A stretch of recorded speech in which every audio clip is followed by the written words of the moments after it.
Magandang umaga sa inyong lahat.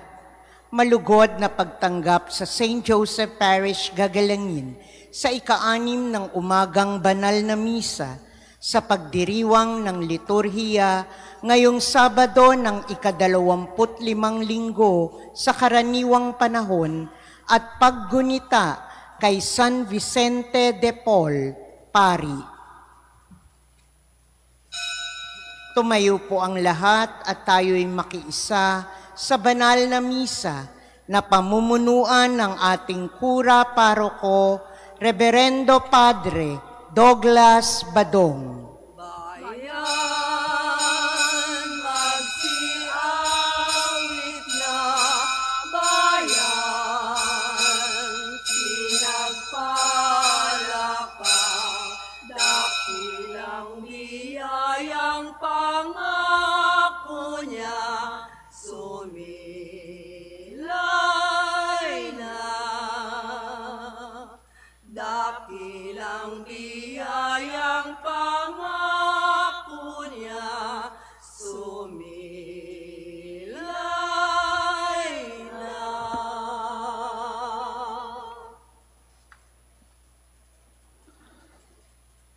Sa ngalan ng Ama at ng Anak at ng Espiritu Santo. Amen.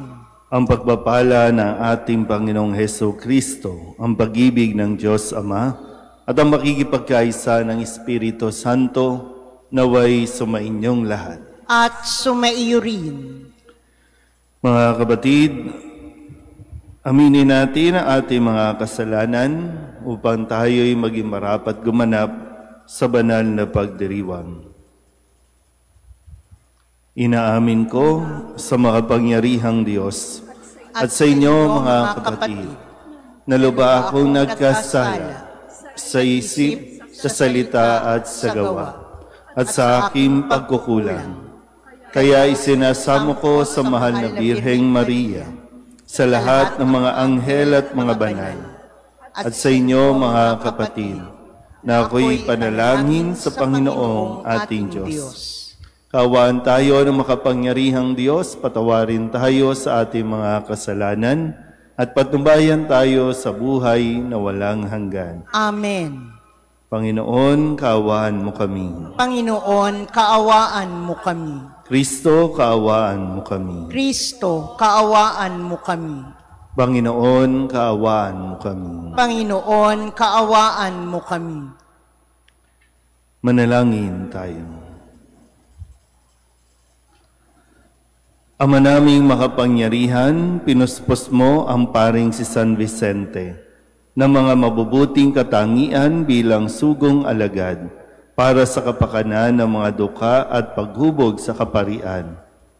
Ipagkaloob mong kaming pinag-aalab ng gayon ding layunin ay magmahal sa kanyang minahal at makapamuhay ayon sa kanyang ipinangaral. Sa pamamagitan ni Jesucristo kasama ng Espiritu Santo, magpasawalang hanggan. Amen.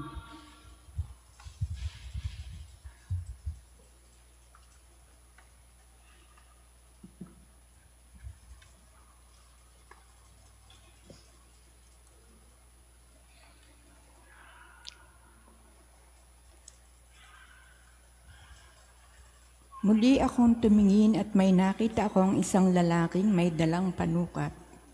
Tinanong ko ito, saan kayo pupunta? Susukatin ko ang luwang at haba ng Jerusalem, sagot niya. Walang ano-ano, lumakad ang anghel na kausap ko at sinalubong siya ng isa pang anghel. Sinabi nito sa kanya, dali ka, sabihin mo sa binatang may dalang panukat na ang Jerusalem ay titirahan ng maraming tao at hayop. Hindi na ito papadiran pagkat ang Panginoon ang magiging bakod na apoy ng Jerusalem at ang kaningningan niya ay lulukob sa buong lungsod. Sinabi pa ng Panginoon, umawit ka sa kagalakan, bayan ng Sion, pagkat maninirahan na ako sa piling mo. Sa araw na yaon, maraming bansa ang sama-samang magpupuri sa Panginoon at pasasakop sa Kanya. Ang salita ng Diyos. Salamat sa Diyos.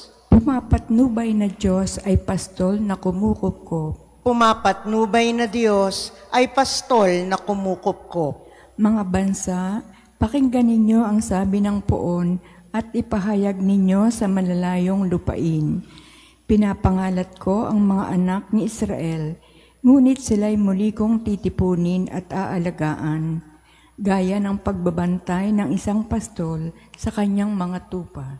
Pumapatnubay na Diyos ay pastol na kumukupkop. Sapagkat tinubos ng poon si Jacob at pinalaya sa kapangyarihan ng kaaway na lubhang makapangyarihan at malakas. Aakyat silang nagsisigawan sa tuwa patungo sa bundok ng Sion, tigib ng kaligayahan dahil sa mga pagpapala ng poon. Pumapatnubay na Diyos ay pastol na kumukupkop. Kung magkagayon, sasayaw sa katuwaan ang mga dalaga, makikigalak pati mga binata't matatanda. Ang kanilang dalamhati ay magiging tuwa. Papalitan ko ng kagalakan ang kanilang kalungkutan. Pumapatnubay na Diyos ay pastol na kumukupkop. Tatayo na po ang lahat. Alleluia, alleluia, alleluia, alleluia, alleluia, alleluia. Si Kristo ay nagtagumpay, nalupig ang kamatayan, nagningning ang pagkabuhay. Alleluia, alleluia, alleluia, alleluia, alleluia, alleluia.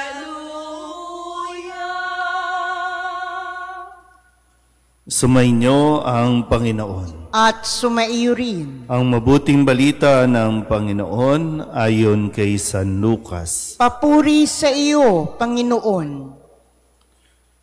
Noong panahong iyon, samantalang nanggigilalas ang mga tao sa lahat ng ginawa ni Jesus, sinabi niya sa kanyang mga alagad, "Tandaan ninyo itong sasabihin ko. Ipagkakanulo ang anak ng tao. Ngunit hindi nila ito naunawaan pagkat inilingid ito sa kanila. Nangangamba naman silang magtanong sa kanya kung ano ang ibig sabihin niyon." Ang mabuting balita ng Panginoon. Pinupuri ka namin, Panginoong Hesukristo. Isang magandang umaga po sa inyong lahat. Ngayon po ay Sabado ng ika-25 linggo sa karaniwang panahon at atin pong ginugunita ang kapisahan ni San Vicente de Paul. At nawa sa tulong niya ay atin din pong maunawaan at maisabuhay ang mga mensahe ng ating pong Panginoong Jesucristo na ipinapahayag sa atin pong mga ebanghelyo at mga pagbasa sa bawat araw na pagdalo natin sa misa. Atin po muling balikan ang ilan sa mga ibinigay sa atin ni Jesus na mga salita na dapat tumimo sa ating mga puso't isipan.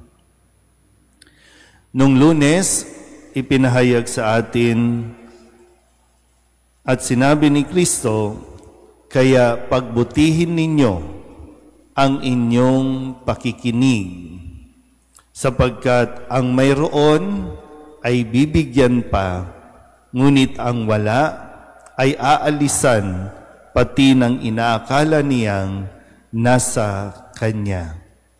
Lagi pong pinagigiitan at pinagdidiinan yung kahalagahan po na matuto tayong makinig sa salita ng Diyos. Yung susi, para sa isang mas matiwasay na pamumuhay ay nasa pakikinig natin. Nung Martes naman, ang sinabi ni Kristo, ito magiging basihan ng pagiging isang pamilya. Ang mga nakikinig ng salita ng Diyos at tumutupad nito ang siya kong ina at mga kapatid. Yung ituturing na pamilya doon sa langit ay ang pagbabasihan kung sino ang nakinig at tumupad ng kanyang mga salita. Noong Miyerkules naman, sinabi sa atin, matapos na ang mga alagad ay bigyan ng kapangyarihan at kakayahan, at sinabi ni Kristo, kaya tumayo ang mga alagad at naglakbay sa mga nayon na ipinangangaral ang mabuting balita at nagpapagaling ng mga may sakit sa lahat ng dako. So ang lumalabas sa ating bibig kung ano ang ipinapasok sa ating mga tenga. Paano natin maipapahayag ang mabuting balita kung hindi nga tayo nakikinig ng mga salita ng ating Panginoong Hesukristo?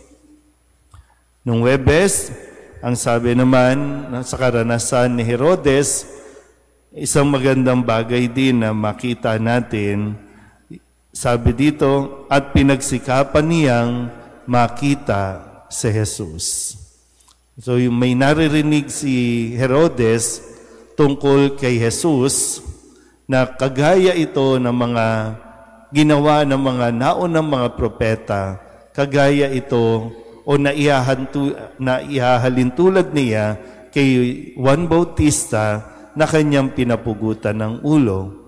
Kung kaya, yung mga naririnig naman nito ang siyang nagtulak para yung magpursige din siyang makita si Jesus.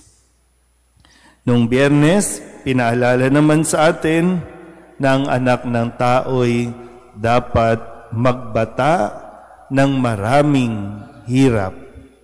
Kaya kung kilala natin si Kristo, bahagi nito ang kanyang pagdaraan ng paghihirap. Baka kasi yung kaisipan natin na kapag sumunod ka kay Kristo, dapat maginhawa lang ang buhay.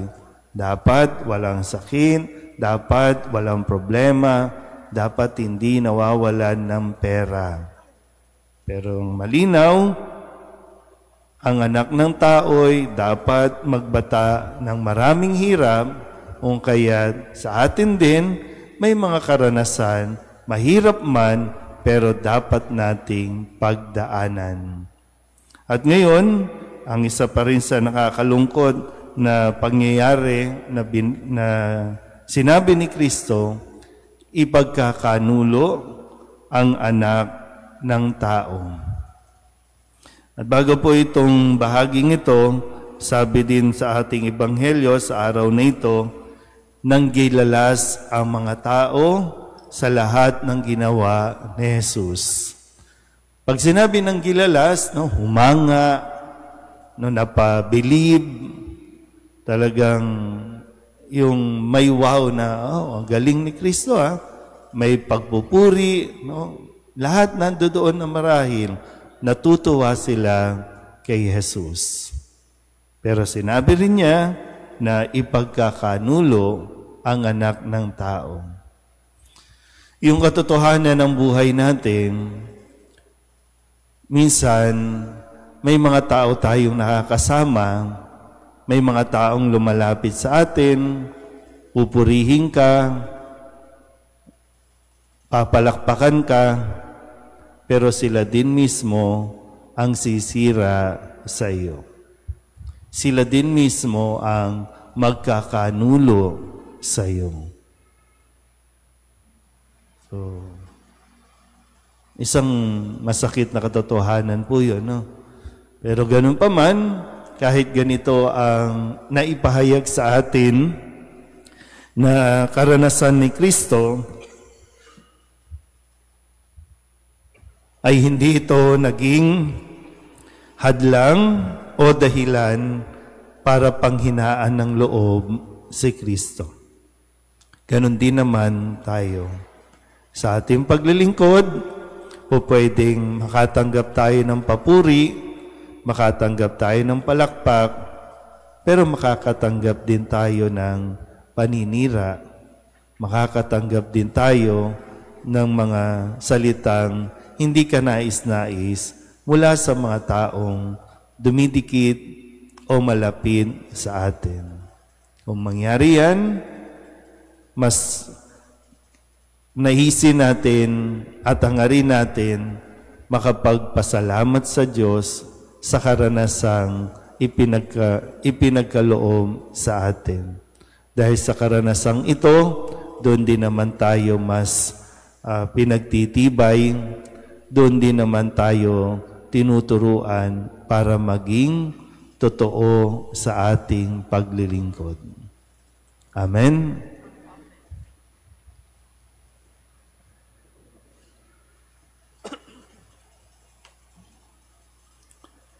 Ipinahayag ni Kristo ang ating Panginoon ang ating kaligtasan sa kanyang kamatayan at muling pagkabuhay. Sa pamamagitan niya, ang lingkod na nagdurusa, dali natin ang ating mga panalangin sa Ama ng lahat ng awa. Ang ating pong itutugon, Panginoon, dinggin mo ang aming panalangin. Panginoon, dinggin mo ang aming panalangin.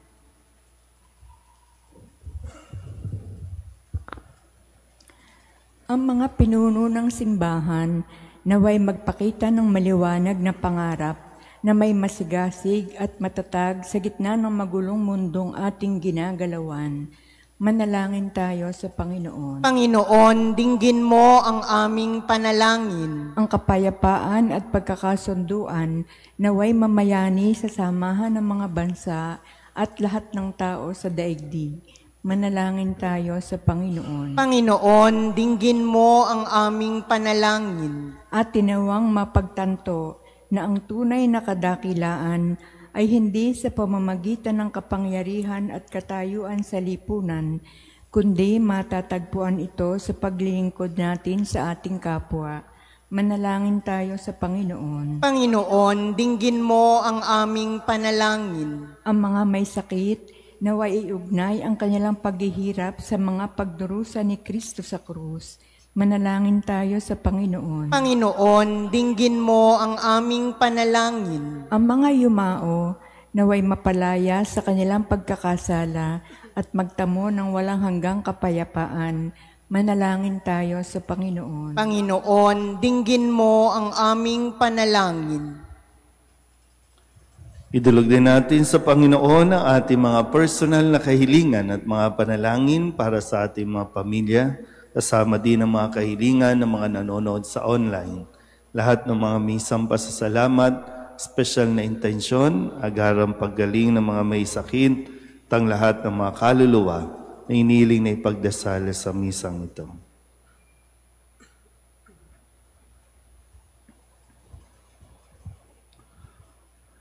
Ang lahat ng ito iniling namin sa ngalan ni Kristo, ang aming Panginoon. Amen. Handog namin sa iyo, Ama, ang tinapay at alak na ito. Handog ng bayang sumasamba't nagmamahal sa'yo.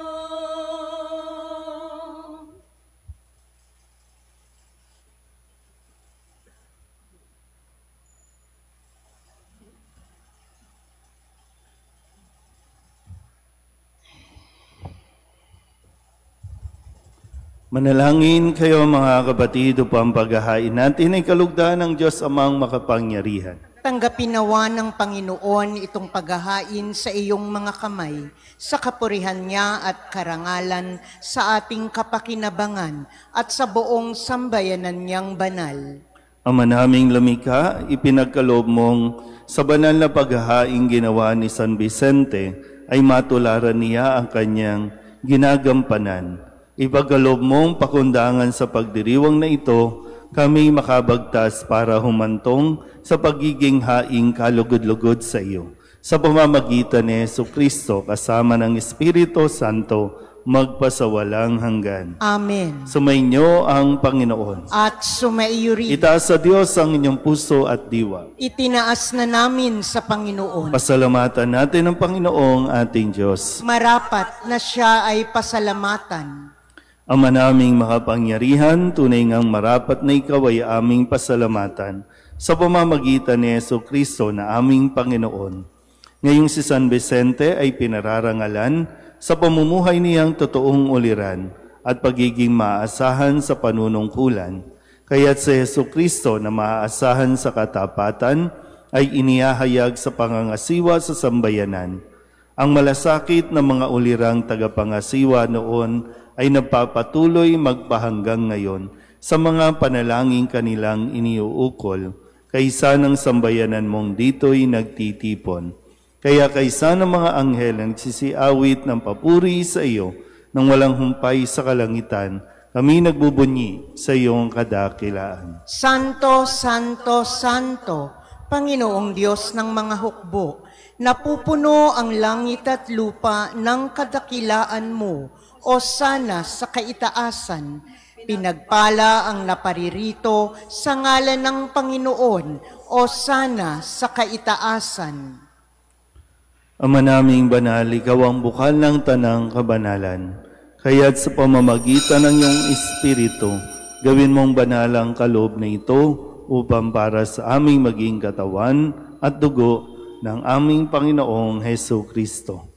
Bago niya pinagtisang kusang loob na maging handog, hinawakan niya ang tinapay, pinasalamatan kaniya, pinaghati-hati niya iyon, iniabot sa kanyang mga alagad at sinabi, tanggapin ninyong lahat ito at kanin, ito ang aking katawan na ihahandog para sa inyo.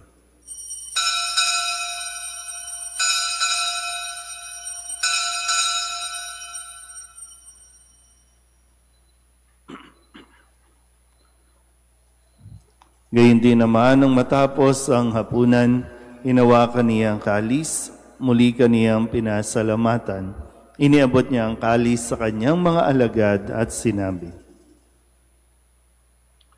tanggapin ninyong lahat ito at inumin. Ito ang kalis ng aking dugo, ng bago at walang hanggan tipan. Ang aking dugo na ibubuhos para sa inyo at para sa lahat sa ikapagpapatawad ng mga kasalanan. Gawin ninyo ito sa pag-alaala sa akin.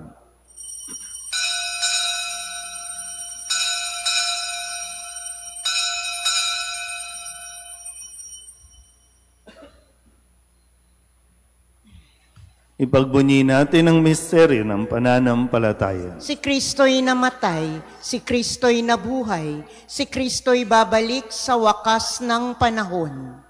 Ama, ginagawa namin ngayon ang pag-alaala sa pagkamatay at muling pagkabuhay ng iyong anak.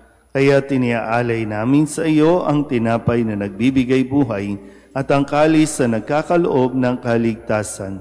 Kami napapasalamat dahil kami iyong minarapat na tumayo sa harap mo para maglingkod sa iyo.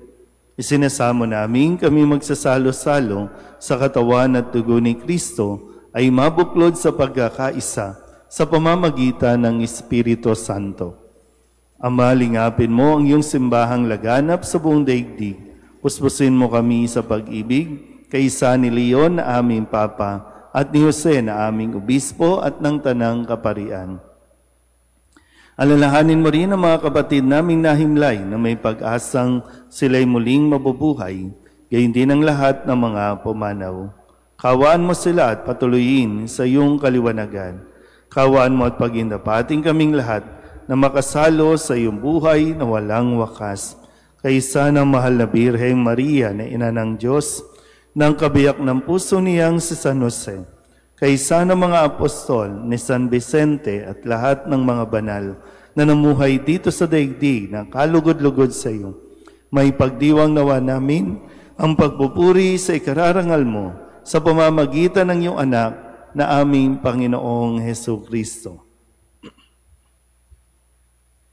Sa pamamagitan ni Kristo, kasama niya at sa Kanya, Ang lahat ng parangal at papuri ay sa iyo, Diyos Amang makapangyarihan, kasama ng Espiritu Santo, magpasawalang hanggan. Amen. Amen. Amen.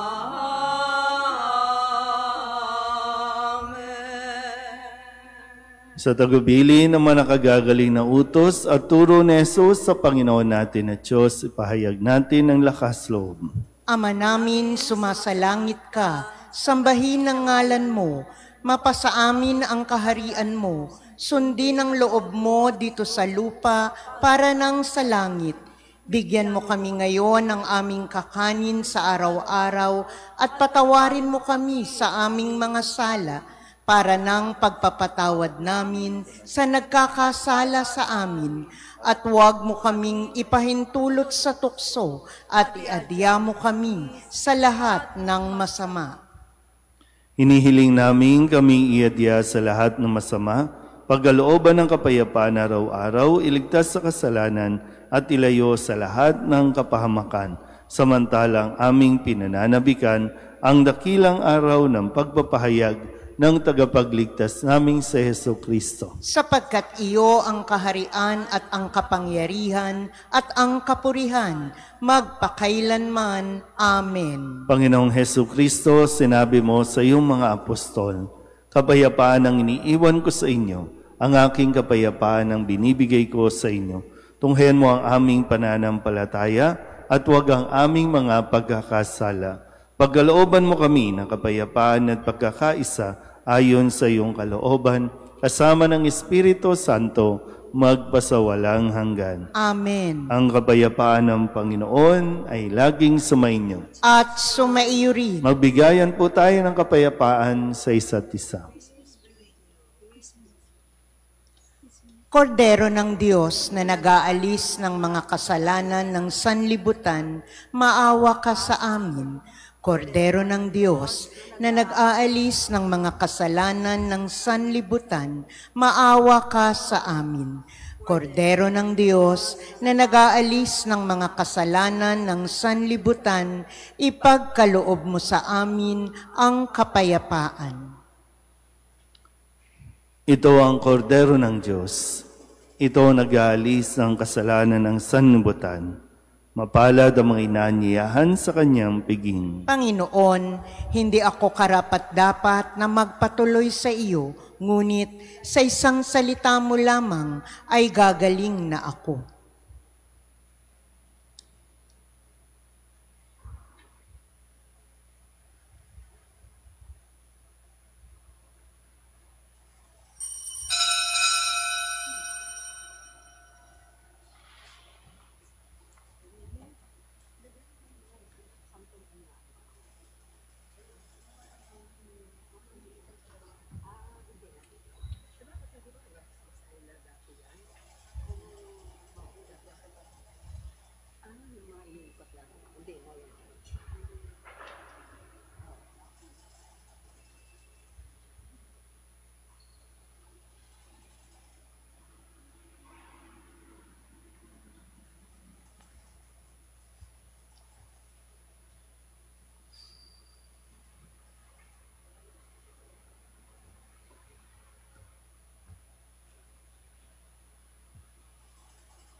Magsiluhod po ang lahat para sa panalangin kay San Jose.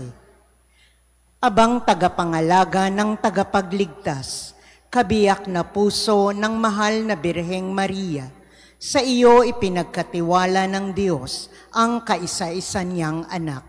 Sa iyo nagtiwala si Maria, sa piling mo si Kristo'y naging tao. Maging ama ka rin sa amin, pinagpalang Jose, at gabayan mo kami sa landas ng buhay. Ihingi mo kami ng biyaya, awa at tapang, at ipagtanggol kami sa lahat ng masama. Amen. Tatayo na po ang lahat. Manalangin tayo. Ama naming mapagmahal, kaming nagsalo sa banal na pakikinabang ay dumadalangin sa pagparis namin sa iyong anak na nangaral ng mabuting balita sa mga dukha. Kami naway mabighani sa mga halimbawa ni San Vicente at matulungan ang kanyang pagtatangkilik sa pamamagitan ni Jesucristo kasama ng Espiritu Santo magpasawalang hanggan. Amen. Sumainyo ang Panginoon. At sumaiyo rin. At pagpalain kayo ng makapangyarihang Diyos, Ama at Anak, at Espiritu Santo. Amen. Tapos na ang banal na misa, humayo tayo sa kapayapaan ni Kristo. Salamat sa Diyos. Magandang umaga po.